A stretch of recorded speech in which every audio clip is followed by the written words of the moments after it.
이는 성경 기록이 이르기를 누구든지 그분을 믿는 자는 부끄러움을 당하지 아니하리라 하기 때문이라. 아멘. 오늘 말씀 제목은 주권자는 나의 걸림돌인가 아니면 나의 보배로운 모퉁이 돌인가 라는 제목입니다. 우리 주권자, 우리 주님에 대해서 계속 배우고 있습니다. 이스라엘을 통해서 우리 보고 있는데요. 로마서 오늘 10장 11절 우리 선교사님 읽은 거기에서 그분을 믿는 자는 부끄러움을 당하지 않는다 했습니다. 그분은 누구십니까? 우리 문맥으로 보게 되면 로마서 10장 4절 9절에 나옵니다. 먼저 4절을 한번 읽어보겠습니다. 4절 시작. 이는 그리스도께서 믿는 모든 자에게 의가 되시기 위하여 율법의 끝마침이 되시기 때문이라. 아멘. 자, 예수 그리스도. 그분은 그리스도시고요. 자, 9절 또 읽겠습니다. 9절 시작. 또 곧 내가 만일 내 입으로 주 예수님을 시인하고 하나님께서 그분을 죽은 자들로부터 일으키신 것을 내 마음속으로 믿으면 내가 구원을 받으리라는 것이라. 아멘. 자, 여기에 주 예수님이라고 나옵니다. 그분은 주 예수님, 그분을 믿는 자, 주 예수 그리스도를 믿는 자는 부끄러움을 당하지 않는다 약속하셨습니다. 이것이 바로 믿음에서 난 의입니다. 주 예수님은 바로 믿음에서 난 의이십니다. 6절에 나오죠. 그러나 믿음에서 난 의는 이같이 말하기를. 자, 이렇게 했습니다. 믿음에서 난 의. 자, 예수 그리스도는 믿음에서 난 의이시자 또한 그분은 로마서 9장 33절에 의하면 또 하나님께서 그분을 무엇으로 비유하셨습니까? 로마서 9장 33절에 우리 이렇게 나옵니다. 함께 읽어보겠습니다. 시작. 이것은 기록된 바 보라 내가 걸림돌과 실족하게 하는 반석을 시온에 두노니 누구든지 그를 믿는 자는 부끄러움을 당하지 아니하리라 함과 같으니라. 아멘. 주 예수님을 무엇으로 비유하셨습니까?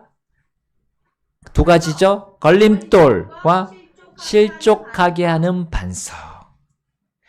여러분, 주님은 주권자로서 우리에게 이 모든 것들이 될 수 있으십니다. 이 주권적인 표현들, 믿음에서 난 의, 그리고 또 반면에 걸림돌과 실족하게 하는 반석, 이 표현들은 자, 어떤 것은 유익하고요, 어떤 것은 해롭죠. 네. 우린 보통 예수님을 좋으신 분으로만 생각합니다. 좋으신 하나님, God is so good. 여러분 알죠? 어린이들 이런 찬송이 있습니다. 그러나 우리 착각하지 말아야 할 것은 그 좋다는 것이 우리 사람이 생각하기에 좋다는 것이 아니라는 거죠. 왜냐하면 우리가 때때로 걸려 넘어지게 하는 걸림돌이 이 하나님이신 예수님이 될 수 있기 때문이에요. 자, 그러면 우리 생각으로 우리를 걸려 넘어지게 하는 이 해롭고 나쁜 것이 예수님이 될 수도 있어요.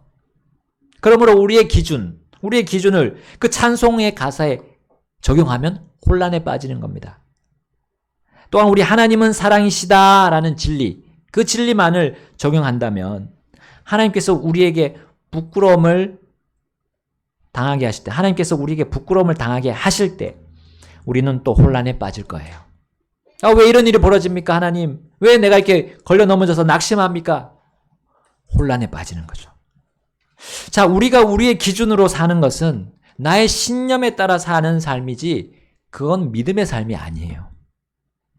그 삶은 반드시 부끄러움을 당하게 될 것입니다. 먼저는 넘어지게 되고 그 다음에 부끄러움을 당하게 되는 거예요.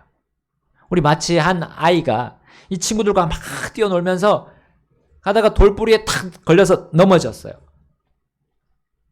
예, 그가 넘어져서 아픈 것보다는 그 아이가 친구들이 보고 있는데 넘어진 것 때문에 부끄러워가지고 그렇게 될 겁니다. 여러분, 이와 같이 사람이 믿음에서 난 의신 예수님을 믿지 않을 때 그 불신의 삶이 바로 그와 같은 결과로 이어진다는 겁니다. 또한 예수님을 믿은 자가 그분의 약속의 말씀에 의심하는 삶도 그와 같이 될 거예요.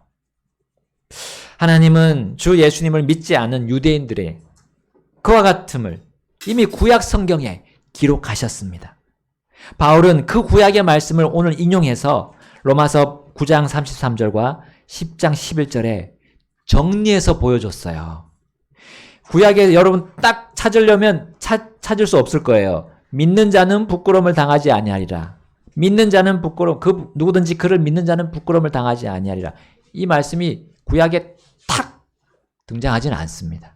근데 이걸 정리해서 바울이 성령님의 영감으로 기록한 거예요. 자, 그것이 바로 이사야서의 말씀들을 정리한 겁니다. 이 바울이요. 자, 이사야서 8장으로 한번 가보겠습니다.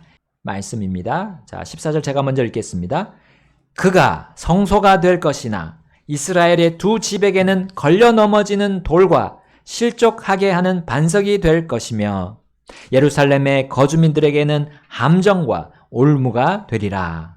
그들 가운데서 많은 사람이 그로 인하여 비틀거리고 넘어지며 부서지고 올무에 걸려 붙잡히리라.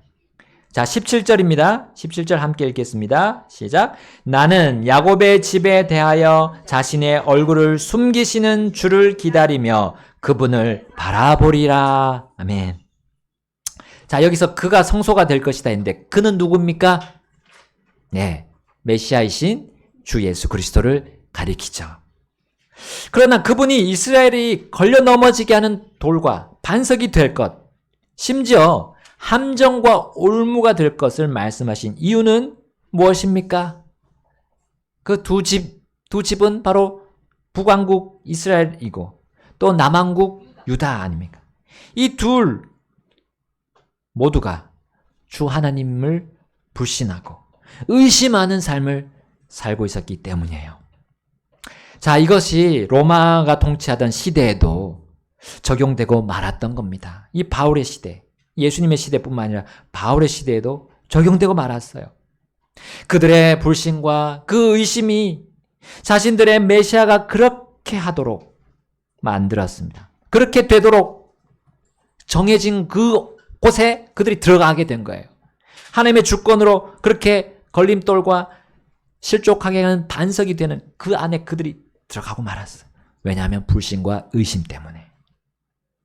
메시아는 그들을 온전히 구원할 뿐이므로 그들이 디딤돌로 삼고 굳건한 기초이자 반석으로 믿어야 할 그 유일한 분 아닙니까? 그러나 그들이 그분을 믿지 않고 의심했으므로 그들은 어떻게 됐습니까? 술을 마시지 않음에도 비틀비틀거리게 된 거예요. 곧바르게 걷지 못하고 혼란에 빠지고 말았어요.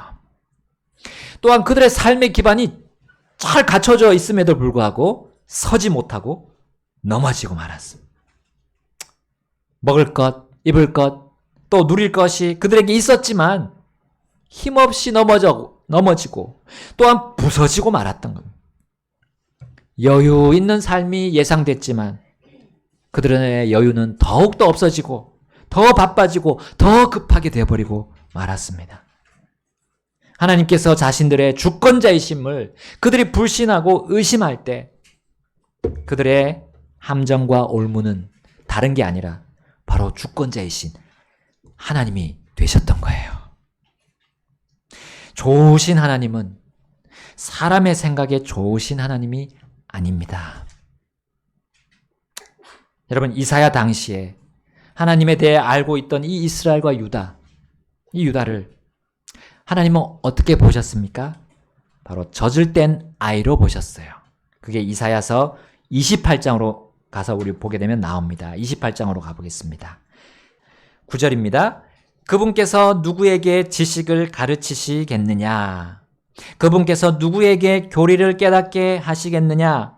젖을 떼고 젖가슴에서 물러난 자들에게로다. 함께 읽겠습니다. 이는 훈계가 반드시 훈계 위에 있어야 하고 훈계 위에 훈계가 있어야 하며 줄 위에 줄이 있어야 하고 줄 위에 줄이 있어야 하되 여기에 조금 저기에 조금 있어야 하기 때문이라. 아멘. 여러분, 우리는 젖을 떼고 이유식을 먹을 때부터 우리는 자녀들에게 훈계하기 시작합니다. 그때 너무 어리기 때문에 모를 거라고 하면 큰 오산이죠. 그때부터 훈계할 때 부모는 나중에 거기에 대한 유익을 보게 될 것입니다. 왜냐하면 이 원리는 바로 여기서 읽은 우리 하나님께서 그렇게 자신의 백성 또한 자신의 자녀를 그렇게 키우기 때문에 이 확실한 자녀 교육의 방법이 여기서 나옵니다. 3살 버릇 8가지 간다 해서 3살에 교육하면 안 돼요. 더 빨리 교육하는 것이 하나님의 방법입니다. 하나님은 자신의 백성이 영적으로 영적으로 장성하지 않을 그때부터 이와 같이 불신의 폐해에 대해서 가르치셨습니다. 자신의 백성, 이스라엘이라고 해서 무조건 다 자녀가 아니기 때문이에요. 우리 로마서 앞에서 봤어요. 9장에서 봤죠? 이스라엘 자손이라 해서 다 자녀가 아니다. 약속의 자녀가 아니다 했어요. 심지어 그들이 자신의 훈계를, 그 하나님의 훈계를 잘 듣지 않으려고 할 때 하나님은 어떻게 하셨습니까? 그 뒷구절에 나옵니다. 11절부터 보겠습니다. 11절, 이는 그분께서 더듬으며 말하는 입술과 다른 언어로 이 백성에게 말씀하시기 때문이라. 그분께서 그들에게 이르시되 이것이 안식이니 너희가 그것으로 피곤한 자를 안식하게 할 것이요 이것이 회복하게 하는 상쾌함이라 하셨으나 그들이 들으려 하지 아니하였도다.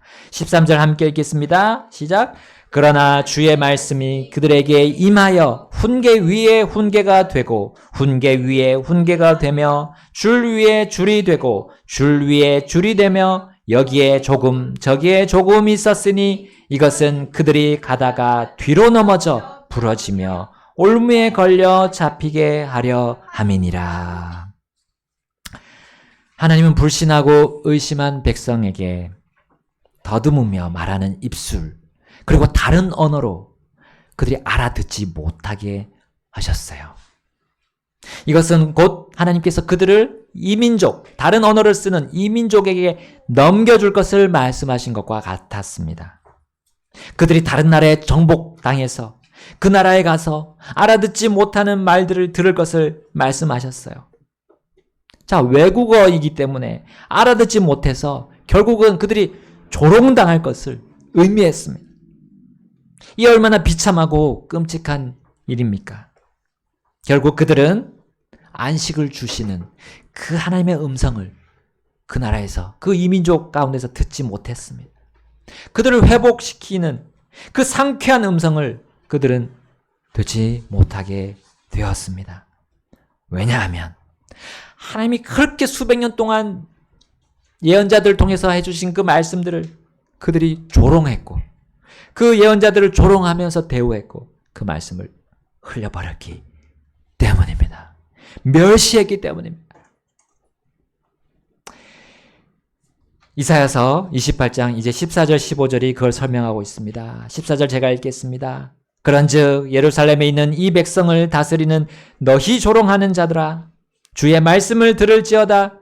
이는 너희가 이르기를 우리가 사망과 계약을 맺었고 지옥과 합의를 보았으니 넘치는 채찍이 닥칠지라도 우리에게는 이르지 못하리니 이는 우리가 거짓말들을 우리의 피난처로 삼았고 거짓된 것 밑에 우리를 숨겼기 때문이라 하였기 때문이라. 여러분, 하나님의 그 주권을 믿지 않고 그 주권을 의심하는 것은 결국 어떻게 나갑니까? 하나님의 그 진리의 말씀으로부터 떠난다는 걸 의미합니다. 하나님께서 모든 것을 주관하시고 이 온 세상을 다스리시는 것, 이것에 대해서 의심하면 우린 결국 하나님의 말씀으로부터 멀어져 가고 떠나게 될 거예요. 그리고 하나님 말씀, 이 진리 말씀을 떠나니까 무엇과 계약을 맺게 되는 겁니까? 그 반대인 거짓말하고 거짓과 계약을 맺는 것이에요. 여러분, 거짓은 결국 우리를 어디로 인도하는 겁니까? 이 사람을 어디로 인도하는 겁니까? 사망으로 인도하죠. 그리고 끝끝내 믿지 않는 사람들을, 끝까지 구주를 믿지 않는 사람들은 지옥을 향하게 하는 거죠. 그거에 대한 유일한 길이며 지름길이 바로 거짓입니다. 얼마나 많은 사람들이 이 주님의 진리를 듣고도 떠나버립니까? 그 대신에 한간에 떠도는 무성한 그 소문들, 거짓말들을 오히려 더 잘 받아들이지 않습니까? 심지어 우리 주님을 믿었다고 하는 하나님의 자녀도 하나님의 말씀을 믿고 신뢰하기보다 사람들의 말을 따라서 허우적 비틀비틀 진리가 아닌 이 교리의 바람들에 이리저리 흔들리는 것을 우리는 경험했고 또 보고 있습니다. 이것은 결국 주 하나님이라고 불리는 걸림돌, 또 주 예수님이라고 불리는 실족하게 하는 반석에 걸려 넘어지고 부서지는 결과로 이어진다는 사실이에요. 하나님을 신뢰하지 않고 사람을 신뢰하기 때문입니다. 여러분, 그 사람의 마음은 뭐라고 주님이 말씀하셨습니까? 거짓되다 했어요. 그리고 사람의 마음은 극도로 사악하다 했어요. 이게 하나님께서 말해주셨는데도 도무지 그들이 받아들이지 않았습니다. 자, 그러므로 메시아, 곧 그리스도라는 함정에 그들이 빠져버린 거예요. 구주라는, 구원자라는 올무에 그들이 빠져버렸어요. 분명히 그들에게 구원자시고 구출자시고 구속자로 오셨음에도 그 예수님이 그들에게 함정이 되고 올무가 되고 덫이 되고 마는 거예요. 바로 하나님의 주권을 불신하거나 의심할 때 그들의 실제 삶이 이와 같습니다. 이렇게 결론이 내려지는 거예요. 최종적인 결과, 그 결과는 부끄러움입니다. 부끄러움. 수치입니다. 자, 그러나 반대로 주 예수님을 믿고 그분을 자신의 삶의 주권자이심을 신뢰하는 자들은 완전히 반대의 결과를 받게 될 것입니다. 그것이 이사야서 이제 그 다음 구절이 우리에게 설명해 주고 있습니다. 16절, 17절, 28장 16절, 17절 함께 읽겠습니다. 시작.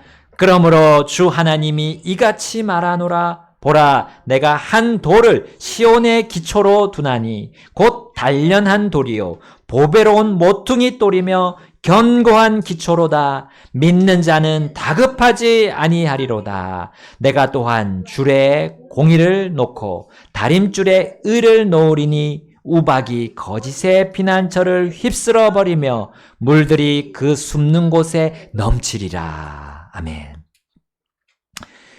주님의 주권을 믿는 자들은 그들에게 주님은 걸림돌입니까? 견고한 기초입니까? 견고한 기초죠. 그들을 실족해서 넘어뜨리는 반석입니까? 아니면 보배로운 모퉁이 돌입니까? 예, 보배로운 모퉁이 돌입니다. 여러분, 모퉁이 돌은 집의 뼈대인 이 기둥을 올릴 수 있는 돌이죠. 모퉁이. 그것이 없으면 이 집의 기둥을 올릴 수가 없어요. 바로 세울 수가 없게 됩니다. 바로 이러한 주님에 대한 믿음을 기초로 하여서 자, 인생을 살아갈 때 우리가 그 믿음을 가지고 주권자이신 주님 믿으며 살 때 자, 그 기준이 되는 또한 두 가지를 여기 언급하고 있습니다. 줄과 다림줄이에요. 자, 우리 건축할 때 쓰는 거죠. 줄, 다림줄을 쫙 걸어놓고 추가 달려 있잖아요. 거기에 맞춰서 벽돌을 이렇게 딱 수평, 수직으로 쌓아갑니다. 줄은 수평, 다림줄은 수직. 그럼 이제 한 치의 오차도 없이 벽돌이 쌓아져서 무너지지 않는 거예요.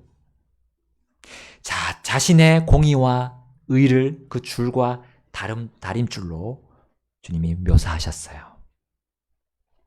여러분, 거짓된 것들이 우리의 인생에 들어와서 주님을 알지 못하게 막는 거죠. 그러나 하나님의 자녀는 하나님의 공의, 하나님의 의, 거기 안에서 우리는 버티는 힘이 나오는 거예요. 내가 뭘 하느냐, 내가 뭘 이걸 하느냐, 내가 저걸 하느냐, 내 힘으로 막 교회 안에서 해봤자 하나님이 인정 안 하시면 아무것도 아닌 거예요. 하나님이 말씀해 주신 거에 따라서 내가 믿음으로 한다면 하나님이 인정하시죠. 근데 내가 뭘 하는 거야? 내 생각에, 내 계획에. 그거는 하나님 보시기에 죄입니다. 죄예요. 여러분, 우리 하나님의 자녀의 인생을 지탱해야 하는 것은 주님의 말씀입니다. 견고한 기초가 되는 주님의 말씀. 그리고 그 말씀이신 분이 우리 주 예수 그리스도시고 그분이 모퉁이 돌이 되시고 그분이 견고한 기초이십니다. 그리고 그분이 행하신 모든 일들이 공의와 의입니다. 그렇게 거기 안에서 세워진 집은 결코 무너지지 않습니다. 그렇기 때문에 주 예수님의 교회는 지옥의 문들이 이기지 못한다 했어요. 무너지지 않는 주님의 건축물, 주님의 집이 바로 교회라고 주님이 비유적으로 말씀하셨습니다. 우리가 믿은 주님에 대해서 의심을 갖게 하여 불신으로 향하게 만드는 존재들은 거짓말을 뿌립니다. 거짓말은 뿌리인데 그 씨앗, 거짓말의 씨앗은 무엇일까요? 그 거짓말을 씨앗으로 뿌릴 때 어떤 식으로 우리에게 말할까요? 너희가 그렇게 고리타분하게 살다가 너희들 부끄럽게 될 거야 라고 말합니다. 아예 뭐 성경이 이게 뭐 그렇게 대단하냐 라고 말합니다.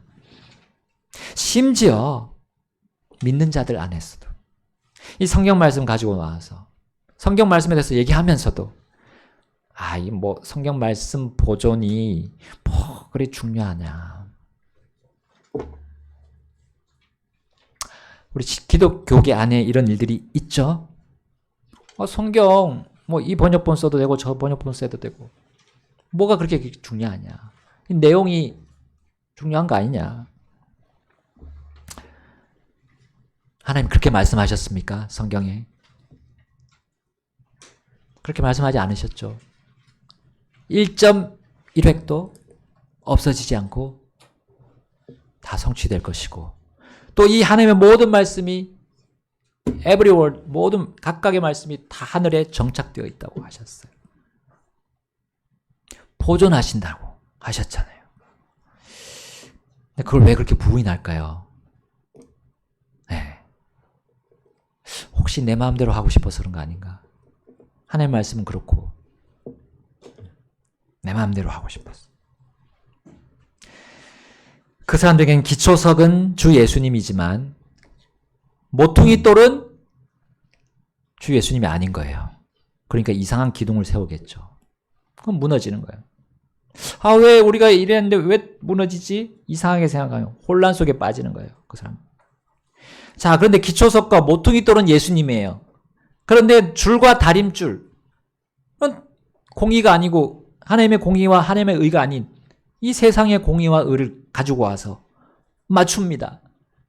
세웁니다. 벽돌이 무너져 버리죠. 수평이 안 맞고 수직이 안 맞으니까 무너지는 거예요. 자, 이런 경우들이 이 세상에서 일어나고 있습니다. 심지어 우리 성경을 믿는다는 이 킹제임 성경을 믿는 자는 이 안에서도 있습니다. 있을 수 있어요. 충분히 일어날 수 있는 일.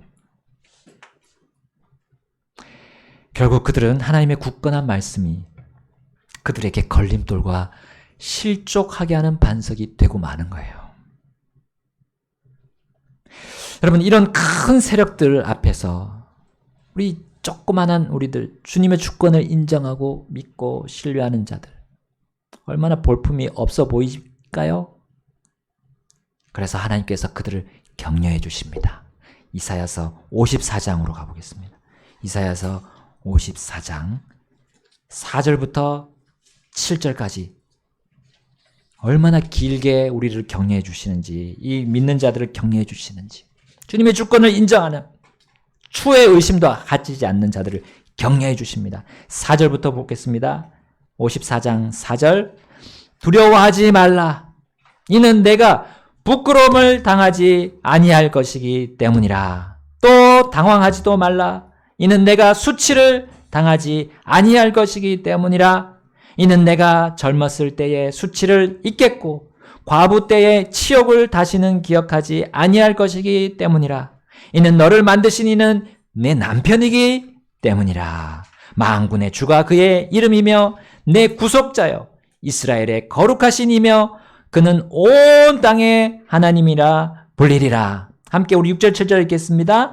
이는 주가 너를 부르되 마치 버림받아 영으로 슬퍼하는 여인 곧 젊어서 아내가 되었다가 거절한 자를 당한 자를 부르듯이 불렀기 때문이라. 내 하나님이 말하노라. 내가 아주 잠시 동안 너를 버렸으나 큰 긍휼로 내가 너를 모으리라. 아멘. 물론 이거는 1차적으로 주님을 불신하고 의심하는 이스라엘 안에 남아있는 자들에게 주신 격려의 말씀입니다. 그 소수의 남아있는 자들. 곧 과거에 믿었던 이 주님의 그 주권을 현재까지도 계속 신뢰하고 있는 그분의 약속의 자녀들을 향한 위로의 말씀이에요. 그러므로 교회 안에서도 이것은 자연스럽게 적용될 수 있습니다. 심지어 주님의 교회들 안에도 이 이스라엘처럼 섞인 무리가 있을 수도 있어요. 하나님과 그분의 말씀을 소홀히 여기는 자들이 이 말씀을 따르는 자들을 부끄럽게 여깁니다. 또한 치욕스럽게 생각하도록 그 분위기를 조장하고 조성해 나가죠. 나아가 하나님의 이 신실한 자녀들을 자신들 무리에서 왕따시킵니다. 그러나 하나님은 그 남은 자들을 계속 주시하고 계십니다. 자신의 주권을 하나님께 맡긴 자들을 주님은 지키시고 보호하십니다. 왜냐하면 그들은 다른 말이 아니라 오직 하나님의 말씀을 신뢰하며 살기 때문입니다. 그 말씀이 견고한 기초석이고 견고한 또 보배로운 모퉁이 돌이며 그것이 바로 줄과 다림줄, 주님의 공의와 의이기 때문에 그것을 믿고 신뢰하기 때문입니다. 여러분, 그 말씀, 그 굳건한 말씀이 멀리 있는 게 아닙니다. 멀리 아닌 것을 그들이 믿기 때문에 주님이 또 이렇게 위로하십니다. 말씀이 멀리 있다면 여러분, 죄인들은 구원받을 그 조건을 받을 수 없어요. 구원받을 수 없습니다. 그러나 그 말씀이 가까이 있다 했어요. 가까이. 로마서 10장 8절로 우리 돌아가서 보겠습니다. 굳건한 그 말씀, 보배로운 그 말씀, 완전한 공의의 그 말씀이 가까이 있습니다. 가까이. 10장 8절 읽겠습니다. 시작. 그러나 그것이 무엇을 말하느냐? 말씀이 내게 가까이 있어 내 입에 있으며 또 내 마음에 있다 하니 그것은 우리가 선포하는 믿음에 속한 그 말씀으로 했어요. 이 말씀은 바울이 신명기에서 인용했습니다. 신명기 30장 14절입니다. 제가 읽겠습니다. 오직 그 말씀이 내게 매우 가까이 있어 내 입에 있으며 내 마음에 있으니 내가 그것을 행할 수 있느니라. 이 행한다는 건 무슨 행하는 겁니까? 내가 맹목적으로 행하는 게 아니라 믿음으로 행하는 거죠. 믿음으로. 믿음에 속한 말씀이라고 했습니다. 아주 가까이 있습니다. 아주 가까이 있는데 사람들은 마치 멀리 있다고 생각합니다. 하나님의 주권을 받아들이지 않고 의심하는 사람들은 하나님의 말씀이 멀리서 느껴져요. 전혀 자신의 것이 되지 못합니다. 자신의 공감하지 못하는 거예요. 하나님의 그런 뜻과 생각을 공감하지 못한. 왜냐하면 받아들이지 않기 때문에. 그래서 결국 하나님의 구원의 말씀이 가까이 없다고 말합니다. 그래서 믿지 못하겠다고 핑계댑니다. 하나님의 주권을 인정할 수 없다고 그래서 변명합니다. 어떻게 변명합니까? 그 윗구절에서 나옵니다. 로마서 10장 6절 7절이에요. 6절 7절. 이미 예수님이 다 끝내놓으신 것을 그들은 믿지 못하고 지금 이렇게 변명하는 거예요. 6절입니다. 그러나 믿음에서 난 의는 이같이 말하기를 내 마음속으로 누가 하늘로 올라가겠느냐 하지 말라 하나니 이것은 그리스도를 위에서부터 모셔내리려는 것이라. 예수님이 승천하시고 이미 모든 일을 끝내고 가셨는데 그걸 믿기만 하면 되는 건데 믿지 못하니까 예수님을 다시 끌어내리는 거예요.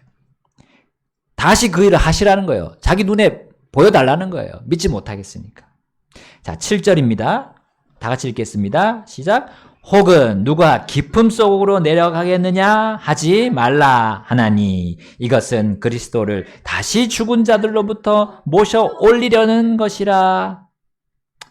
주님이 다시 죽으셔야 됩니다. 그걸 나한테 다시 보여주세요 하는 거죠. 나는 보지 않으면 못 믿겠습니다 라는 거예요. 불신자들은 이유를 댈 수 있는 모든 것을 끌어들여서 자신의 그 불신을 정당화할 것입니다. 그리고 그렇게 하고 있습니다. 그리고 그렇게 거짓말하는 자신의 의를 높입니다. 믿음의 의를 높이는 게 아니라 자신의 의를 높이는 것. 예수님과 바울 당시에 우리 유대인들이 그렇게 하나님께 대한 열심은 있었지만 그 하나님의 지식을 따르지 않았어. 곧 가까이에 있는 그 하나님의 말씀과 그분의 주권을 따르지 않고 자신의 행위를 높였습니다. 그래서 로마서 10장 2절 3절에 이렇게 말씀합니다. 이는 내가 그들에 대해 증언하노니 그들이 하나님께 대한 열심은 있으나 지식에 따른 것이 아니기 때문이라. 이는 그들이 하나님의 의에 대하여는 무지하여 자기 자신의 의를 세우려고 애쓰며 스스로 하나님의 의에 복종하지 않았기 때문이라. 얼마나 안타까운 일입니까? 유대인들은 그 어떤 민족보다도 하나님에 대해서 얼마나 많이 알 수 있었습니까? 하나님의 의에 대해서 확실하게 알 수 있었잖아요. 오히려 그 율법에 나온 모든 하나님 주신 제사의 헌물 드리는 걸 통해서 유월절, 무교절, 77절, 수학절, 초막절, 그 명절들, 안식일 다 주셨잖아요. 그게 뭡니까? 그걸 누굴 보여주는 거예요? 믿음에서 난 의신, 예수님을, 메시아를 보여주는 거 아니었습니까? 그러니까 얼마나 바울도 거기서 이제 그 속에 있다가 하나님께 대한 열심이 있어가지고 자기 의를 높이고 있다가 나와서 보니까 얼마나 안타까운.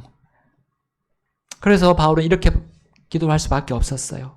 로마서 10장 1절에 형제들아 이스라엘을 위한 내 마음의 소원과 하나님을 향한 기도는 곧 그들이 구원을 받는 것이니라. 왜 구원을 받아야 되겠습니까? 구원 못 받으면 부끄러움을 당하니까요. 부끄러움. 그 마지막은 부끄러움입니다. 이 땅에서 부끄러움 안 당해도 안 당할 수도 있어요. 우리가 보기에 불신자들이, 그리고 하나님 말씀 의심하는 하나님의 자녀들이 이 세상에서 부끄러움 안 당할 수 있습니다. 근데 최종적으로 어디서 부끄러움 당합니까? 불신자들은 크고 흰 왕자 심판 때 부끄러움을 당합니다. 또 그리스도의 심판석에서는 하나님의 자녀들이 부끄러움을 당하게 될 겁니다. 여러분, 그래서 우리는 불신자들과 하나님의 말씀에 대해서 의심하는 우리 성도들을 위해서 기도해야 됩니다. 정말 기도해야 됩니다.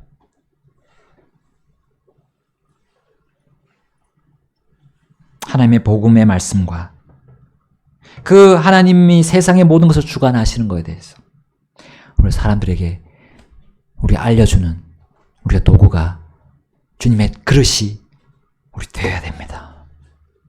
그걸 위해서 우리가 매주일 또 매수요일 와서 주님께 나아가고 있습니다. 주님께 경배드리고 있습니다. 여러분, 우리 사람은 약하기 때문에 때로는 넋을 잃고 살아갈 때가 있습니다. 넋이 빠진 채로 여기가 어딘가 하면서 살 때가 있어요. 우리는 약합니다. 그러나 하나님은 우리처럼 넋을 빼놓고 살지 않으세요. 그분은 졸지도 않으시고 주무시지도 않습니다. 네. 하나님은 열심히 일을 위해서 계속해서 일하고 계십니다. 우리 주님과 함께 이 성령님의 인도가 이 일을 위해서 우리를 인도하실 때 우리가 하나가 되는 거예요. 다른 것으로 우리 하나 될 수 없습니다. 우리 서로 간에 일어나는, 집에서 일어나는 일, 생활하면서 일어나는 일, 우리 나누잖아요. 그 모든 일들이 결국은 이 일을 위해서 나가는 겁니다. 불신자들을 구원하는 거. 그리고 넘어져 있는 분들을 일으키는 거. 회복시키는. 이걸 위해서 우리가 모여서 서로 나눕니다. 모든 것을 나누고 그것을 위해서 기도하고 주님의 의를 이루기 위해서 우리가 합니다. 이 시간 우리 주님께 나아가셔서 우리 결단하겠습니다. 우리의 삶이 주님의 그 견고한 기초에 그 보배로운 모퉁이 돌에 주님의 공의의 다림줄 그 줄에 있는지요. 다른 이 세상의 것, 이 세상의 거짓된 것들에 속아 넘어가지 않도록 주님께서 이 시간을 또 통해서 기회 주셨습니다. 주님께 나가서 우리 결단하며 다시 마음을 다잡고 주님과 함께 동행하겠습니다.